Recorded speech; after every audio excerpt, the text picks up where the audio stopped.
This conference will now be recorded.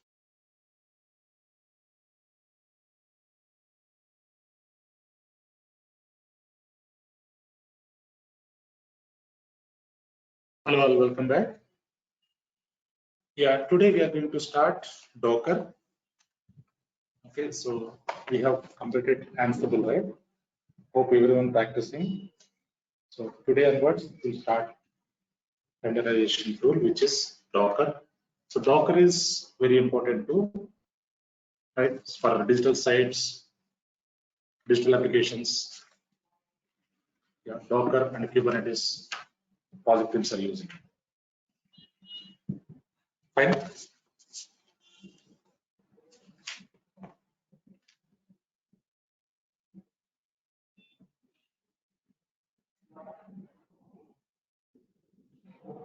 Yeah.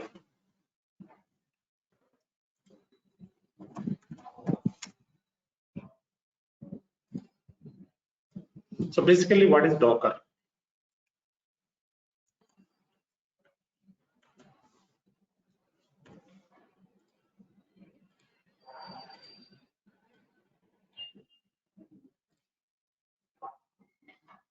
Yeah, Docker is a. Can you see my screen, everyone? Yes, sir.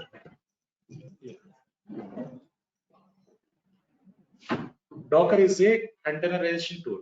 Okay, it is a container tool designed to make it easier to create, deploy, and run applications by using containers. So basically, what is container? A container is a standard unit of software, so the applications runs quickly and reliably from one computing environment to another computing environment.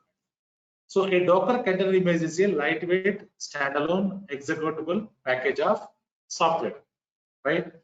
So Docker is a advanced to virtual machines. Docker is a advanced to virtual servers like EC2 instances, VMware servers, right? And hypervisor servers. This is advanced concept, lightweight environment, right? So till now, we have installed tools like Git, Maven, Jenkins, Ansible on virtual servers like on EC2 instances. Next, what we will do? Next, we will install on containers. These tools we can install on containers. Will run on containers.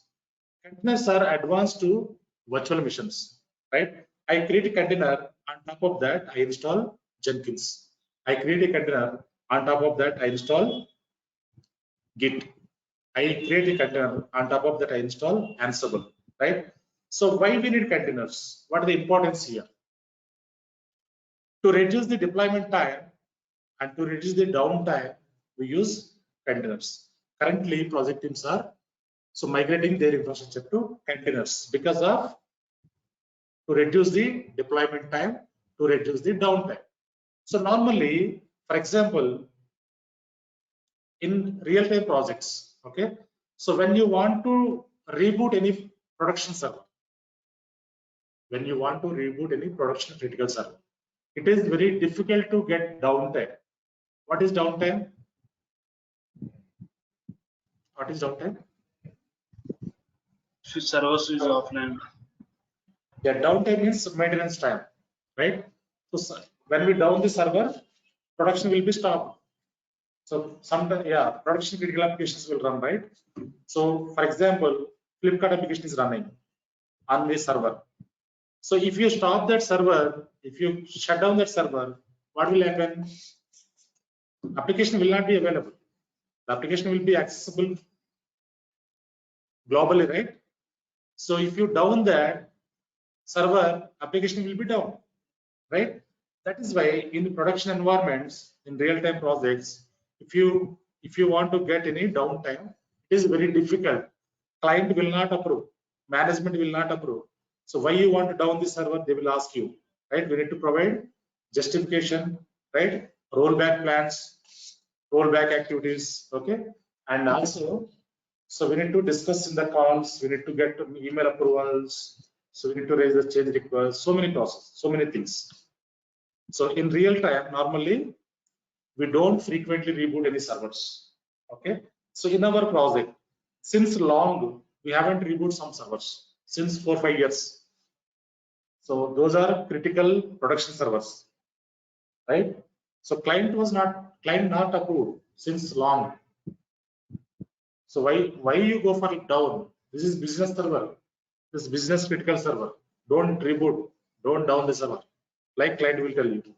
So that is why we should not reboot production critical servers. But sometimes what will happen here, right? When we update any patches on the server, Windows server or Linux server. For Windows server, reboots are mandatory. So without reboot, the application will not run properly. The patches will not update properly, right? So Microsoft will release monthly patches, right? So once we update the patches, so make sure you need to reboot the server. Otherwise, the patches, latest updates will not be affected to the server. By the time we get so many issues. So Linux servers also patching will be there, but Linux servers no need to reboot. Linux servers without reboots also, so it will work properly, right? Fine. For example, if you want to install Windows on a server, normally what we will do, Windows server, if you want Windows on a physical or virtual server, so we use ISO images, right? ISO image. So what is ISO? ISO means it is a International Organization for Standardization. This is the image, server image. So it is a full-blown operating system. We can say full-blown operating system. What is the ISO image size? For example, 2016 Windows, Win 2016 OS ISO image, if you take, this would be 14 GB of the size, 14 GB. Only operating system size, 14 GB, right? So if you want to install operating system on any machine, the size would be 14 GB, Windows 2016. Whereas containers, if you want to run a container, the container size is 200 MB only. 200 MB. If you want to run a container, it would be 200 MB. So why this much of less size? Why this much of less size? Because when we run container, so only in that container only lib files and bin files will be installed. Lib and bin, library and binary files will be installed. So whenever we install this ISO image server, so in this all the applications, all the features will be installed, like Paintbrush, Windows Media Player, right? So all the drivers, all the features will be installed in this ISO image. That is why the size is 14 GB in ISO image. In container, it is 200 MB, right? So while rebooting server, ISO image size server will take minimum 6 minutes to reboot, whereas container will take just 30 seconds to reboot. Why it is taking less time? Because here only library and binary files available. In this, all the features will be available. When we reboot virtual server or physical server, what will happen? First, it will check updates. Then it will check memory. After that, it will check one by one processing and all, and slowly it will reboot. But whereas container, so not like that. Very quickly it will reboot. When we want to reboot, so you can reboot, will quickly reboot within 30 seconds. It will be online, right? So even though that user who is working on the server, it doesn't know whether it is rebooted or not, right? Like that, very quickly it will be rebooted, right? Yeah, this is the container is lightweight environment. So to deploy WAR file, we don't require full-blown operating system. We don't require ISO image. This much of size not required. So this is a lightweight environment is enough to deploy WAR file, jar file, ER file, right? So that is why. So currently project teams are moving to containers because to reduce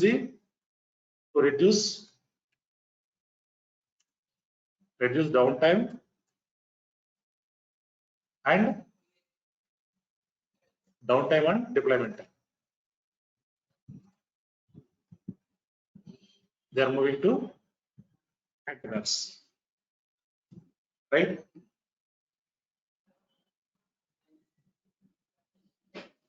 Here we can say zero downtime. Here we can say in Docker containers, it is a zero downtime, right? So and also deployment. For example, if you want to deploy any application, very fast, very quickly it will be deployed. Application will be deployed very quickly, right? Fine. Next one is, let us go with some high-level application architecture. High-level application architecture.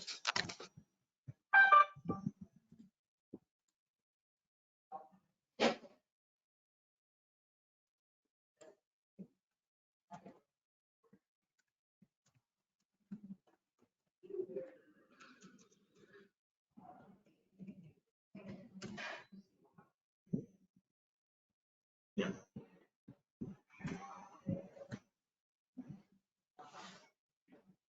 Fine. So here, for example, if you want to run any application, if you want to run any application, every application will have front end and back end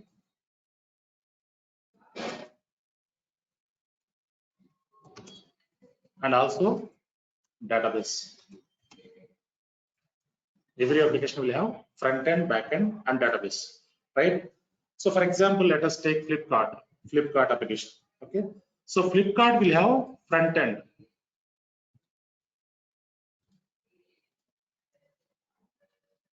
Flipkart is having front end. So, user interface. User will open this and they will choose some products.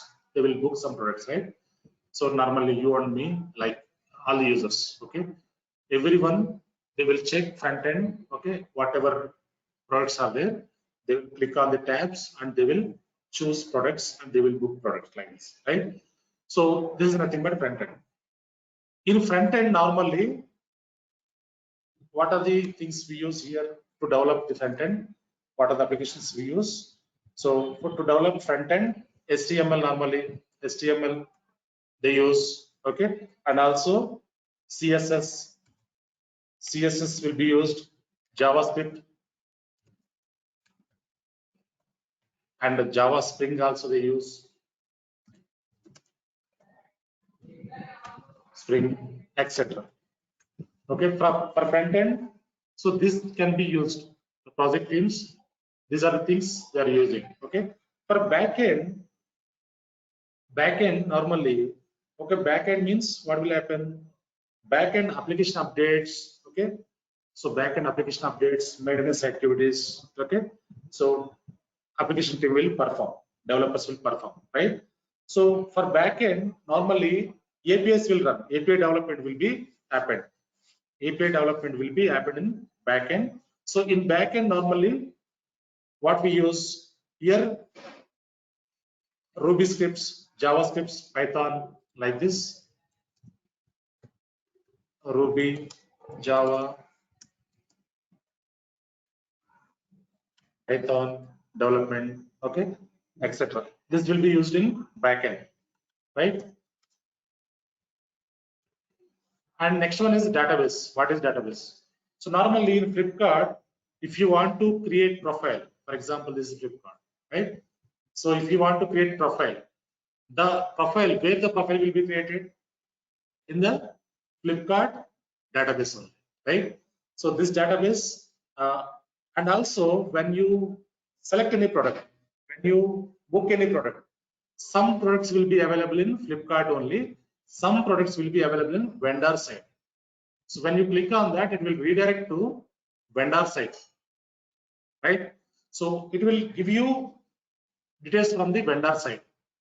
Fine. So some products will be saved in local database. Okay, fine.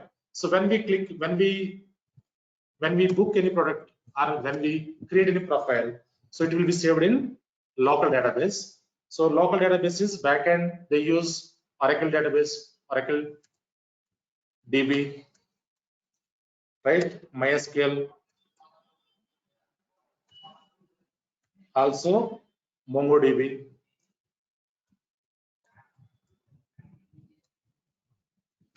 Cassandra, right? Document DB. Document DB is Microsoft product, right?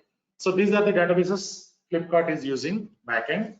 So like this, any application, not only Flipkart, if you take any application, so every application will have front end, back end database. So they will use different script, different language also they use. For example, I'm giving the CSS, HTML, Java like this. Okay, fine. Next one is, for example, whenever we run any application, okay, while running application, so applications will run based on the components, whatever components available in the application. If any one component is down, what will happen? For example, Jenkins server is there. Jenkins server. So Jenkins server will have so many components. If one component is failed, Jenkins server will be down. For example, this is my Windows laptop. Okay, so Windows laptop.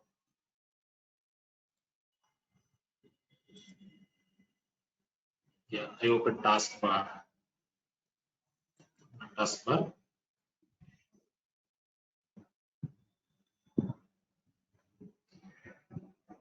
Task manager. So I open task manager here. More details. Services. So these are the services running on my laptop, right? So if you go down here, here we have Windows services. So start with Win. Those are Windows services, right? Start with Win here. So if any Windows service is down, one service is down, what will happen? My laptop will not work properly, right? So these are the services running backend. That is why my laptop is running properly. So if any one service is down, what will happen? My operating system will not run properly, right? The same way, so if you take any application, okay, one component is down, so entire application will be down, right? Fine. Next one is application style.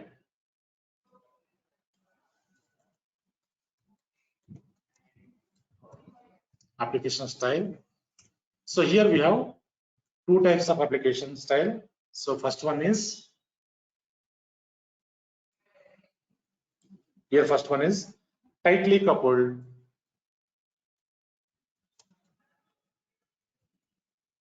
Second one is loosely coupled.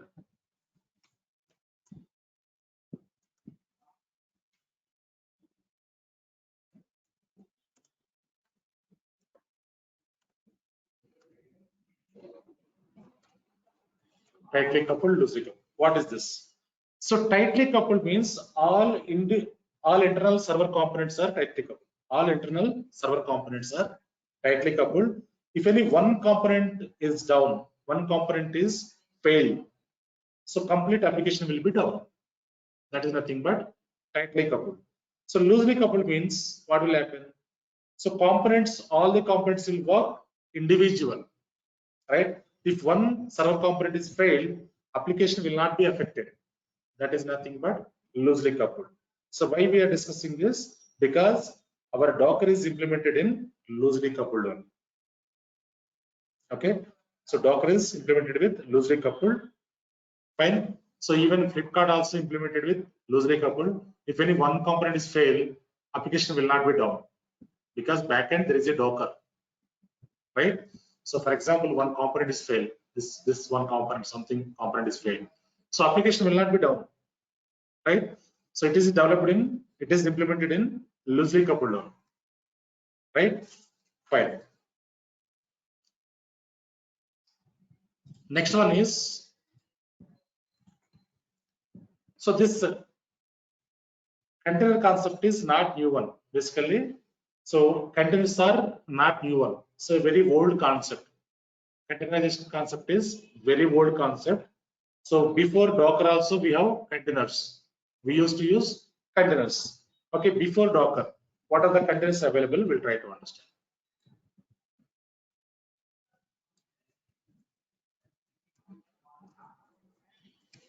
Before Docker. So what are the components available? What are the containers available? So before Docker, we used to use some containers which are like, first one is LXC. LXC is it is a Linux container. It is a Linux container. So, and also we have one more container which is Jones. JONES, Jones. Jones are, yeah, these are the Solaris containers. Solaris containers. Right? And one more container is there which is LMCIFI. LMCIFI means it is a let me container for you. Full form is let me container for you. So these are Google Cloud containers. Google containers.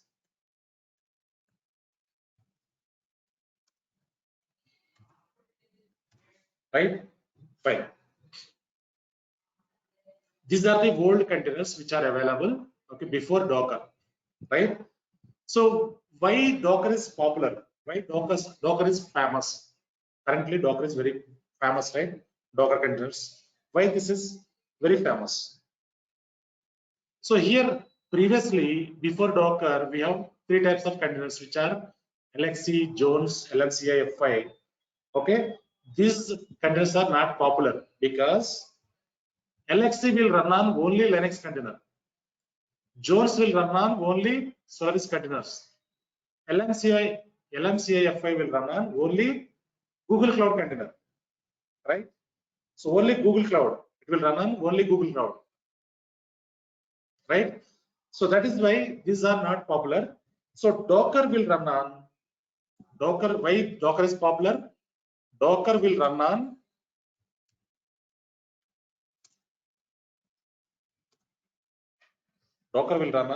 any type of operating system. Irrespective of operating system, it will run on any type of operating system like Windows, it will run, and also Linux, it will run on Linux, right? And also it will run on Mac OS and Solaris. Any operating system you can use for Docker containers, right? Docker can be run on any operating system, any type of operating system, right? Fine. So that is why Docker is very popular. Irrespective of operating system, it will run on any type of any operating system, right? So that is why Docker is popular. Currently, most of the projects they are using Docker. They are migrating their infrastructure to Docker containers, right? Fine. Next one is Docker editions.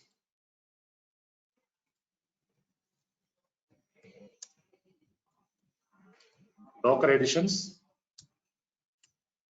We have two editions, two types of edition. First one is Enterprise edition.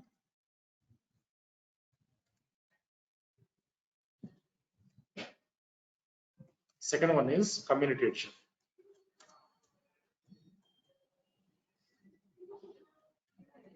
So two types of editions available. So Enterprise edition is it is a licensing. It is not free of cost. So normally in organizations we use Enterprise edition. So Community edition is free of cost. Test labs. We use this for test labs. Enterprise edition, Community edition, right? So in our practice, in our lab, in our consoles, we use Community edition only. It is a freeware. Fine. So these are the things available.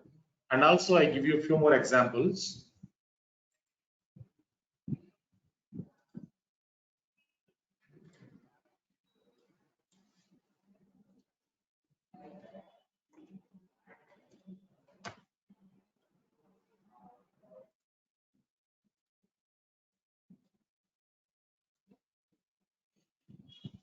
Fine. Next one is server architecture. We'll try to understand different types of server architectures. Okay. So initial stage of implementation, how it was implemented. So server architecture here, server architecture. So this is initial stage of implementation. Initial stage of implementation. So we can say first stage of implementation. First stage.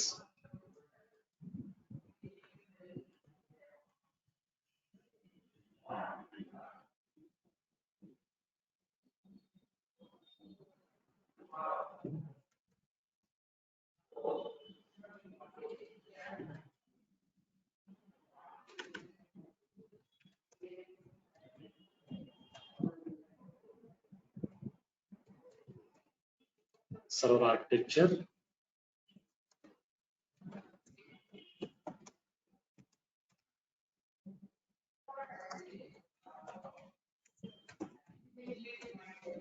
Initial stage of implementation.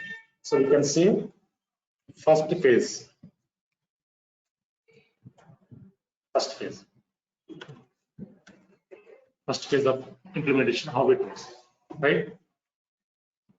In this initial stage of implementation, right? So in 90s and early 2000, okay, how the server architecture. So how the server architecture implemented in projects, okay? So by the time how they implemented server architecture, we'll try to understand. So for example, if you want to implement any project, they want to implement any project. I'm talking about 90s and early 2000, okay? For example, 4 applications are running, 4 applications required for the project, 4 applications, okay? For each application, they used to take separate server.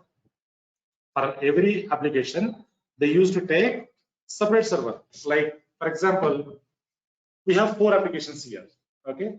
So we have 4 applications here. For 4 applications, they used to take 4 different servers. So this is one server.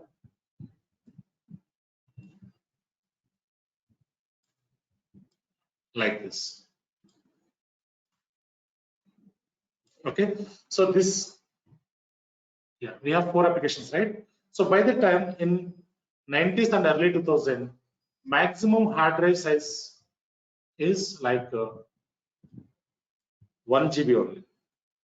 1 GB is maximum hard drive size in 90s and early 2000. Okay, so highest size is 1 GB by the time, right? So these are all 1 GB servers.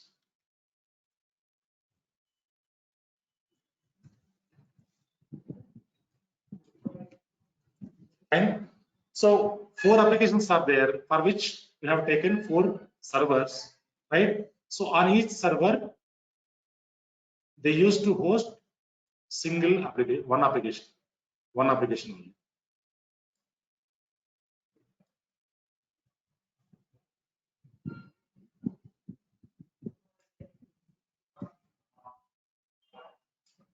Like this. Yeah, for example, here in this server, Java installed. Java installed. Okay. So for Java, it will take some 400 MB, right? So remaining 600 MB will be wasted, right? 600 MB will be wasted. So in this server, for example, Tomcat installed. So Tomcat will take 300 MB. So remaining 700 MB will be wasted, right? Remaining 700 MB will be wasted. And also in this server, for example, Nexus, okay? For Nexus, it will take some 250 MB. Remaining 750 MB will be wasted, right? So on this server, Jenkins. So by the time Jenkins was not there, just giving example. Jenkins will take 500 MB. Remaining 500 MB will be wasted, right? So this is the way the project teams used to take servers for each application. So by the time in 90s and early 2000s, this is first phase of implementation for server architecture. Okay, by the time project teams used to take like this. Okay, so here the drawbacks are like, so server usage is less and pricing is more, right? In 90s and early 2000s, server costing was very huge costing, right? Hardware costing very huge cost, right? That is why, so usage is less, costing is more here. Due to this, okay, project teams used to face costing issues. Okay, that is why this concept is failed. This concept was failed. This is failed concept. Okay, so in second phase of implementation, they modified something.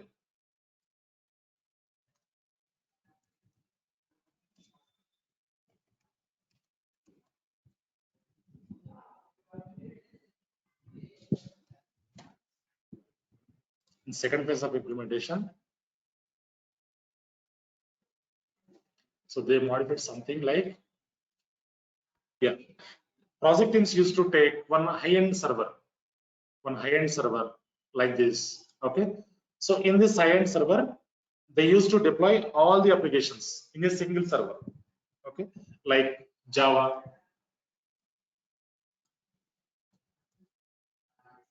Tomcat, and Nexus, and Jenkins. So they used to take one server, high-end server, top-end server, and they used to deploy all the applications on single server, right? So this is fine, but here what will happen? Java user will access Java application, Tomcat user will access Tomcat application, Nexus user will access Nexus application, Jenkins user will access Jenkins application, right? And also there may be chances to access, Java user may access Tomcat application, Tomcat user may access Nexus application, Nexus user may access Jenkins application. There may be chances because all the applications are hosted on single server, right? For example, 4 members are staying in one single flat, two BHK flat. Okay, so what will happen? So 4 people, they are staying in, 2 people are staying in one room, and other 2 people are staying in other room, right? So they four people, they commonly access kitchen and dining, right? 4 people commonly access kitchen and dining. The same way here also, if you host all the applications in the single server, what will happen? There may be chances to access other applications also. One user can access all the applications.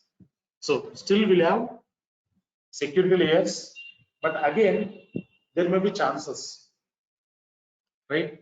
And one more thing, important thing here, if this server is crashed, what will happen? This server is crashed. What will happen? All the applications will be gone, right? Java will be gone, Tomcat also corrupted, Nexus, Jenkins, all the applications will be gone, right? So this is also failed concept. This is also not success, right? So later on, in third phase of implementation,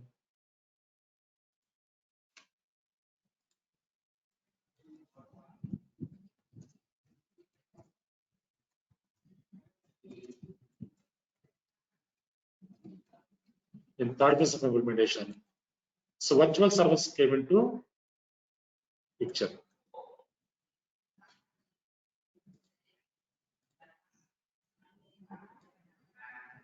Yeah. In this third phase of implementation, virtual servers came into picture. Okay.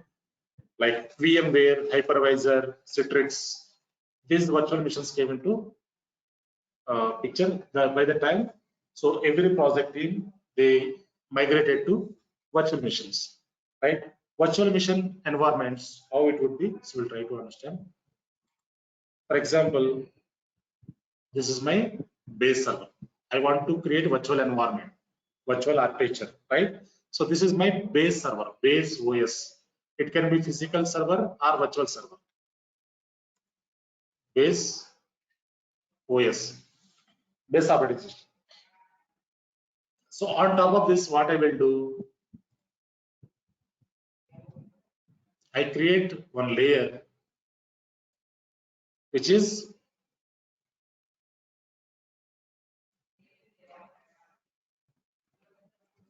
VMware or hypervisor. What I will do, on top of base OS, I install VMware or hypervisor. So once I install this layer, VMware hypervisor, so this layer will allow you to create n number of virtual servers.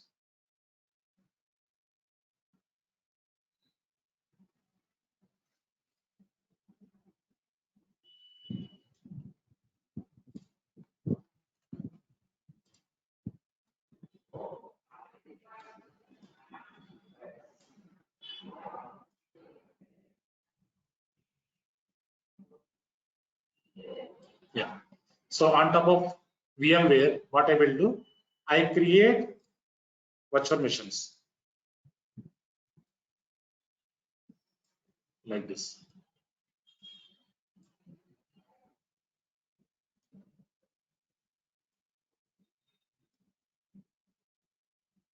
Fine. So these are the virtual machines. So here, different operating systems we can install, different OS. These are the virtual servers, different OS we can install. Like here, I can install Ubuntu, RHCL,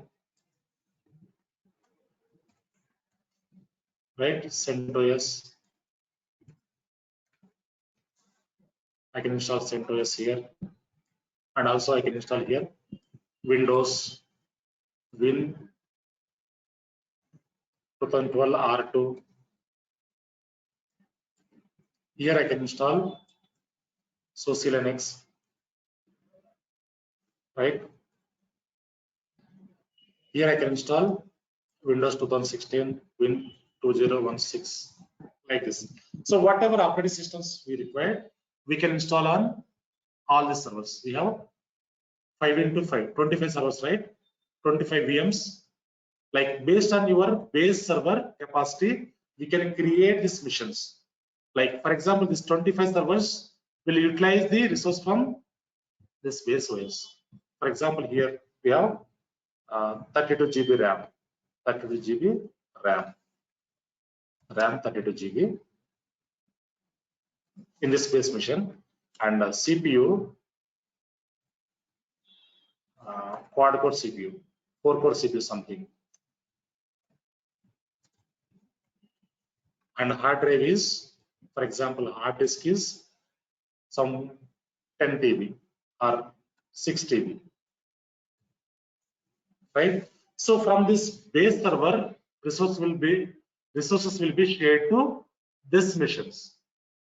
From the base server, resources will be utilized.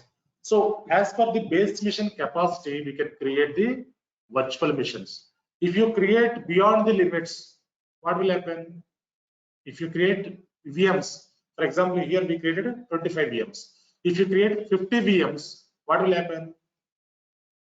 So many issues, performance issues will be happening.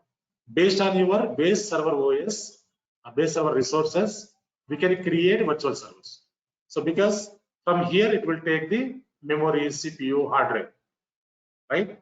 Yeah, this concept is very good concept. Still, we are working on virtual machines, but some drawbacks are there. Some drawbacks are there. What are those? Okay. So if you want to install one operating system like Windows 2016 or 2012, we use ISO image, right? So what is ISO image? We discussed already. International Standardization Organization. Right. So this ISO image is required to create virtual machine, right? So ISO image, what will happen here? It will take, for 2016, it will take 14 GB, right? it will take 14 GB. For example, yeah, Windows 2016 it will take 14 GB, 2012 R2 it will take nearly 10 GB, and Ubuntu it will take 6 GB, RHCL it will take 6 GB like that. So on an average for each operating system, it will take some 8 GB, for example, 8 GB. 8 GB into 25 servers we have, right? So this much of space utilized for only operating system, right? So like this, on top of this, what we will do, we'll install applications also, right? That also will take some space, right? For operating system, for 25 missions, we use this much of hard drive space, right? And our applications also we install. So it will take a lot of storage for operating system, right? And also one more drawback here is, so deployment time and downtime is high. Deployment time and downtime is, it will take more time, more deployment time and more downtime, right? So this service will take more deployment time and more downtime. That is also one disadvantage. For example, if you want to deploy an application, it will take some time. And also downtime means maintenance time, reboot time, shutdown time. If you want to reboot any server, it will take minimum 6 minutes to reboot, right? So these are the drawbacks. Still, we are using these machines, but these are the drawbacks, right? That is why project teams are looking for lightweight environment, containers. Currently, this is the latest trend. Okay, so how the containers will work, what is the architecture, we'll try to understand. So next one is fourth phase. In fourth phase,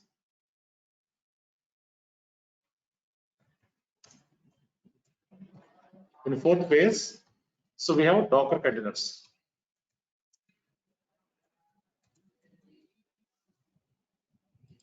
So in fourth phase, in containers, the architecture is like the same way, virtualization. So here we have one base OS. So this is base OS, base operating system. Like we'll take one server, either Ubuntu or RHCL or CentOS. We take one EC2 instance. On top of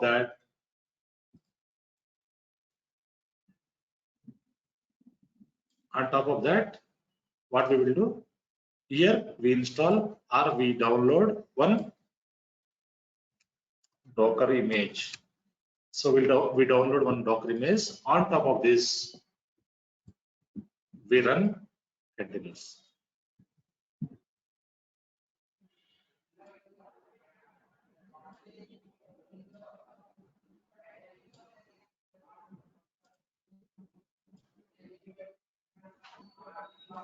Right? So these are the containers. So in these containers, we can install different operating systems, different way you can install. So here we can run this. We can run as a Ubuntu.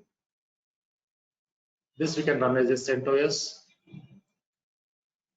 This we can run as a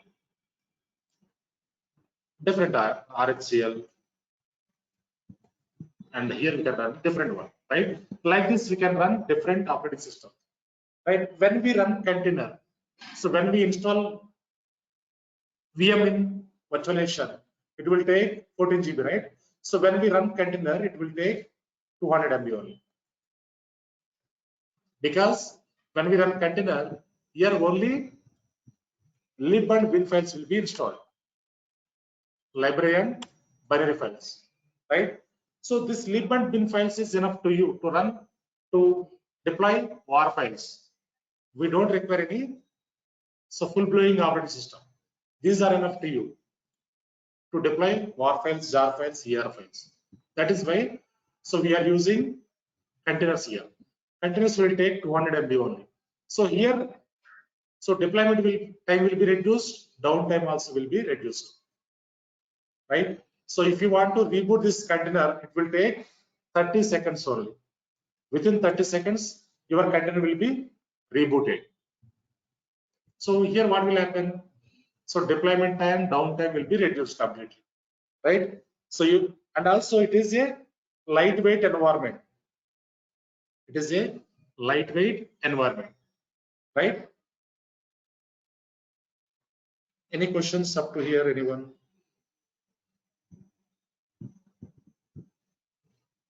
Sir, like how supporting files, how will work? Sir? Like in it's taking 14 GB in normal servers. In lib files and all, taking 200 MB. Yeah. Lot of supporting files will be there. How will work? Sir? Yeah. Fine. So 200 MB, why it is taking 200 MB? If you give 200 MB, how it will work? What is the difference you are asking, right? Fine. So when we run container, okay, so normally in Windows, we'll have Windows Media Player, okay, so many things are available, right? Those Media Player, PowerShell, right? Windows Security, updates, and also Paintbrush, right? Notepad, sticky notes, whatever. This is Windows is full-blown operating system. Windows or Linux, when we use ISO/MS, it is full-blown operating system. All the features will be available. But here, when we run containers, only library files and binary files. Because so to deploy WAR files or jar files or ER files, we don't require full-blown operating system. So for example, if you want to leave, if the family want to live in the house, okay, they required food, bed, and clothes, right? So if they want to live lavish, they required furnishing, AC, right, and kitchen items, right, and so many. What we require? Furnishing, beds, all these things to live. So food, clothes, and bed is enough, right? The same way, this is lavish. VMware is lavish. This is normal living. Okay. So both the people can live, right? So here only library binary files. So both will serve the same, but here this is lavish. Due to this, casting will be happened. More casting. Here there is no casting. So that is why. So project teams are looking for containers. They are moving their infrastructure to containers because to deploy WAR files, they need only lightweight environment. Docker is lightweight environment, Docker containers.